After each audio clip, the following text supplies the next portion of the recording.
Here in the rich, moist soil at the edge of the river, large, sometimes ancient clonal colonies of yellow trout lilies bask in the sun let in by the still leafless trees.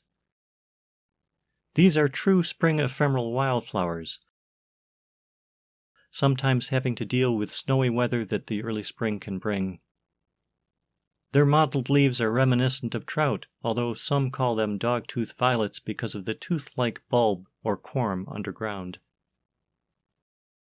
Lilies have flower parts in threes. 3 petals and 3 sepals that look the same are called tepals.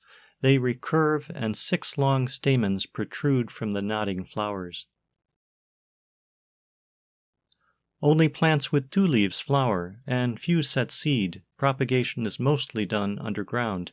Seeds develop with a tasty, expendable strip called an eliasome that encourages ants to collect and disperse them. By the time the trees are starting to leaf out, trout lilies are done for another year, and the pretty plants fade away in the greening woods.